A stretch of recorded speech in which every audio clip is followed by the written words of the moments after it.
Greene Square Park. Why, it's Cedar Rapids' front tooth. It was the first impression one got of the city as they stepped off the train at the Union Station. To their right, where the new library now stands, they would have seen Washington High School. To the left, the Carnegie Public Library. And across the square, places of worship.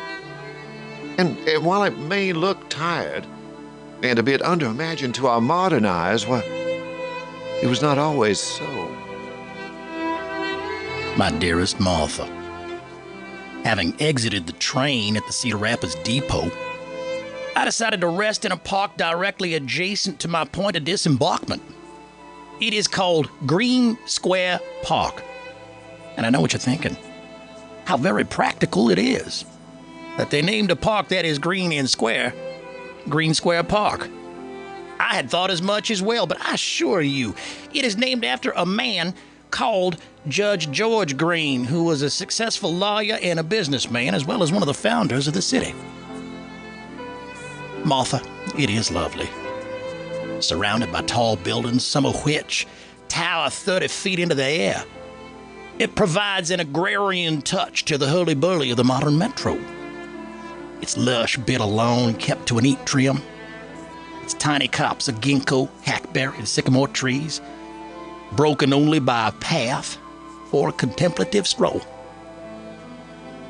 Enclosed, please find a sketch of the park's layout, which I have scrawled on a McDonald's wrapper that tumbleweeded to me from a receptacle overfull. Until I see you again, I remain John William Hardy, Armstrong's Men's Department.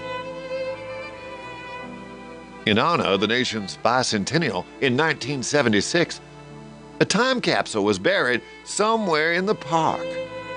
Cedar Rapids historian Mark Stover Hunter was actually there that day, but as a student, and says no one remembers where they dug. My dearest John, I'm always gladsome to receive your correspondence. In fact, I turn their reading into something of a private yet social event. I generally wait to open them until such a time as I can pack an outdoor meal. Typically a crusty bread, a small wedge of cheese with an enticing interior, and then I go in search of some place of privacy in which to read it. Oh, John, imagine me sitting under an alder tree in the park on a quilt, made from your threadbare concert t-shirts, eagerly reading your description of this wonderful, square, green park. Why, it sounds utterly delightful. But what of the birds? You don't seem to make much mention of them. Well, I'd better close. I'm afraid two people seem to be arranging an inappropriate meeting behind some bushes in this awful brown rectangular park of ours. I'm afraid I could catch an eye of infection just looking at them. Until I see you again, I will always be your Martha Bellamy Killian. Dear Larry, while geocaching in Greene Square Park, two things of interest happened to me. One good and the other not so. First, before I could locate the mason jar with the origami butterflies, I dug around a shiny object and unearthed a time capsule from 1976.